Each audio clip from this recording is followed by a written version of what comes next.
champagne. We're back. I know it's been a minute, you know, stuff been changing. We got some news. We pregnant. And he the passed it. We got another one. No, yeah, so. What's up? No, don't drink no water in the middle of my video.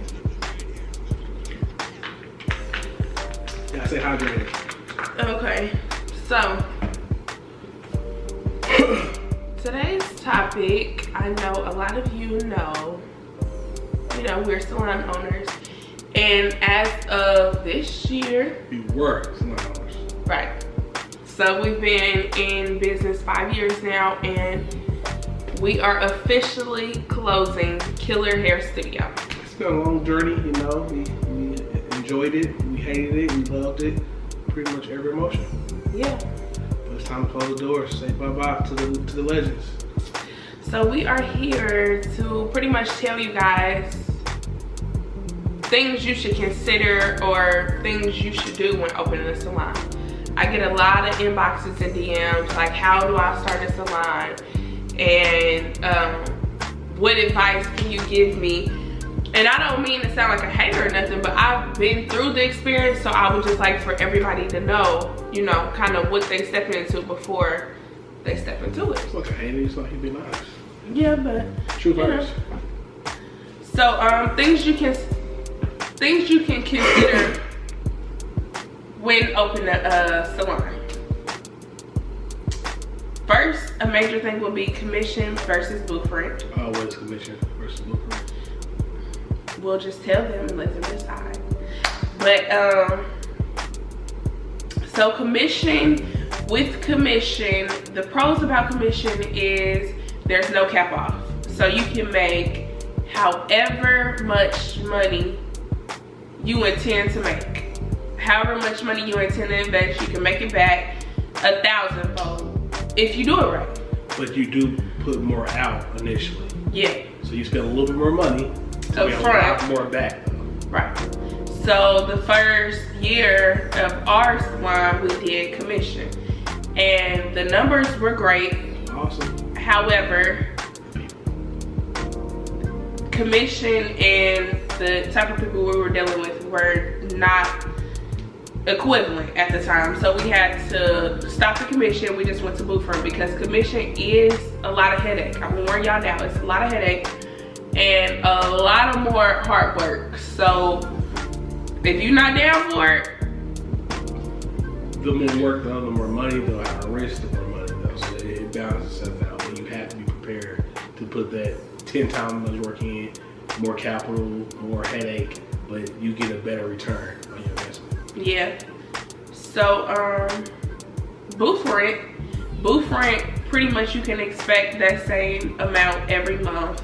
Like nothing changes. If whether you have one person in there or you're fully staffed, that booth rent, the number will cap out. So you can't make your max potential just being that booth rent. We did, however, do booth rent for 4 years, and what would you say? It sucks. Reason being, it didn't suck. It sucks. Reason being, like she said, you cap off the booth rent. So if you got 4 chairs, 6 chairs, 8 chairs, you know what you're making every month. There's no surprises, which is a good thing. But it's also a bad thing because your expenses don't stay the same. If you had 2, 3, 4, it's always going to be a certain amount or higher. You don't ever go down. Your expenses don't change unless you get more actually.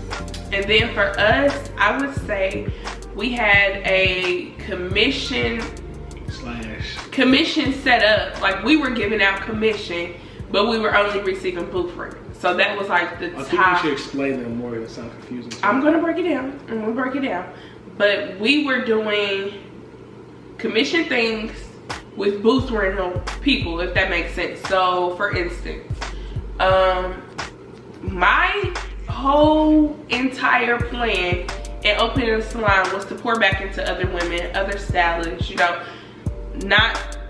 no offense, but doing hair and getting the clientele and all that came easy for me. So, well, not easy, but fast, I would say, right? Yeah. Right. So it took me about 4 months to build a full base clientele, and I'm like, wow, you know, I know the method to the madness. I know what you gotta do to get the clients. I know how to build a clientele and keep a clientele. So I just figured like, okay, if it happened for me like this, maybe I can bring some women along the way and bring them up as well. So the whole time we did cut off commission, but with booth rental, we would bring stylists in, I would train them, I would give my techniques, I would free marketing, like promote them, I would give them my clientele. So I would stop taking clientele and just we basically did everything commission wise with the booth rental. Right. So we gave so much, but didn't get the same thing reciprocated. Yeah. So I wouldn't recommend that for anyone though. Next time, if there ever is a next time, we would never, and I mean never ever, give that much energy unless we're doing commission. And we'll probably do commission because the booth rent is just not for us. But also the thing, I don't know, it just takes, it's so much. So you should weigh your options, and look, we want to be as informative as possible. So with commission, you are putting in a lot, but you're also getting out a lot. And you have to have the right people. We cannot express that enough. There's no way possible you can have a successful salon without the right amount of people. With the right mindset. Right, so it's people, then it's mindset. And it's places. Location matters. It really matters. Cause we came from urban area, let's say hood. It was hood. But it was a good start for us though. But we was kind of like the diamond in the rough, so to speak. So it worked for us. It kind of gave us that boost we needed, but it didn't last that long because the area didn't represent our brand. So we had to scale up and move away to a bigger, better area to showcase our brand and what we can bring to the table. So location definitely matters, and the people. People matter because the people make the business. It's like an extension of you. If they're not an extension of us in our business, they're opposite. How is our vision gonna come to life? It can't. Because while we're not there, while we're even there, you have people there to sabotage you because they don't see that they have their own vision, so to speak. Right. So while we're spending all this money, doing all this marketing, she's doing all these classes, pouring into people her way of things, I'm pouring into people, that whole time they have their own agenda and their own vision. So it doesn't work. Yeah, so it's just a lot of things to consider. But you should also consider that anything that goes on in the salon is your responsibility. That includes if someone messes up someone's hair, well, I take that back. If you're a big brand, so we were a big brand in Indianapolis. Yeah, we wasn't really a salon, we was a brand. Yeah, so we were a bigger brand in Indianapolis with as far as the salon. So if someone in the salon messed up someone's hair, they never got on the internet and said such and such messed up my hair. They would get on there and say Killer Hair Studio messed up my hair. So I'm like, wow, this all falls down on me. Like, that's just stuff you just don't know as a salon owner. And I know I can speak from experience as well that hairstylists look at having a salon as success. Total. Having a salon or owning a salon is not success. I don't think that's how success should be measured, because it's not.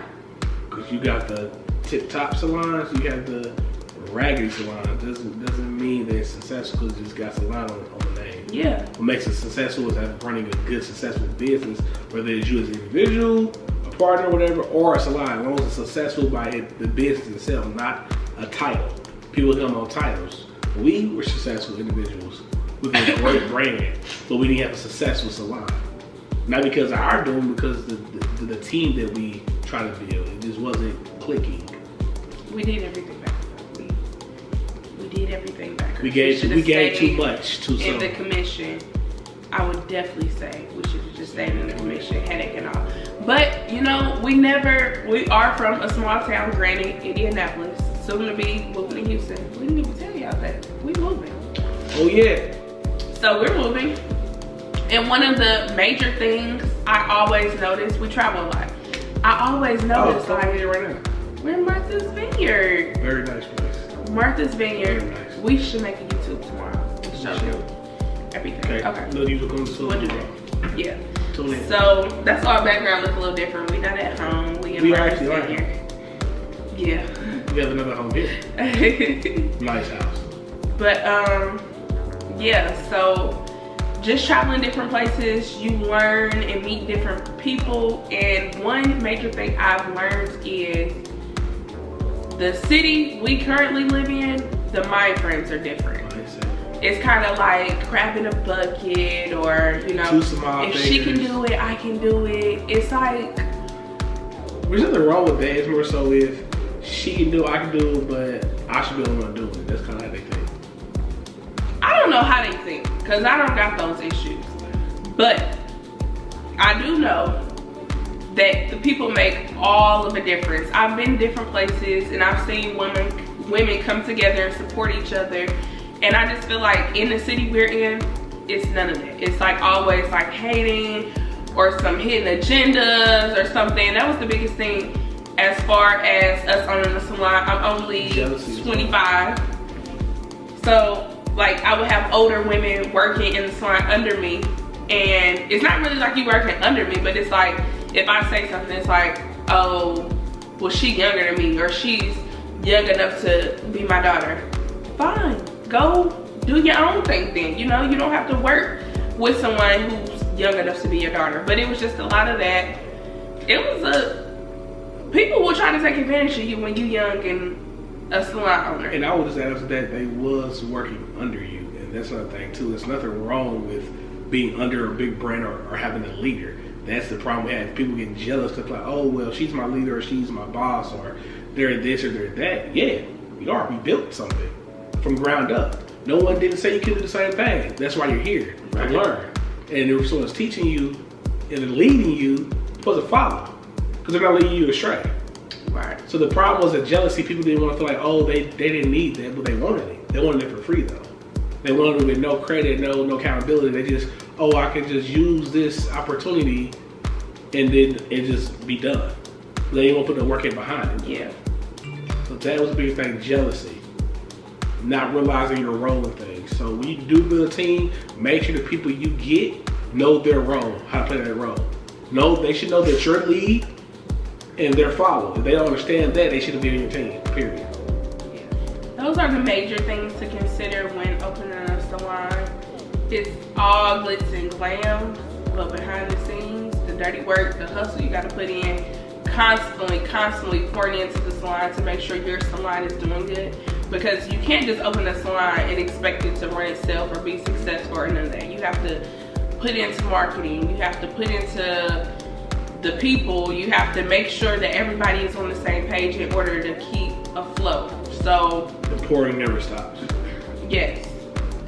So I am excited for our new journeys, however. We got a lot of things coming. So y'all gotta stay tuned. Any more videos or questions y'all want to see, then just leave it below. Or subscribe right down there. Okay, subscribe there. Do that, and then we'll make a video. We promise y'all we're gonna be more active. We got a lot going on. Y'all more time now. We're probably gonna record our move to Houston because it's about to be crazy, y'all. Like crazy. And if you guys also want to make a big move, don't be scared. Cause we was actually leaving last year, 2 years ago, 2 years ago. That's right. But we got scared. Well, I decided we're not moving because of the hurricane, which was a scare basically. But we decided. Yeah. Okay, thanks y'all. Bye. That's a shitty idea. I took that.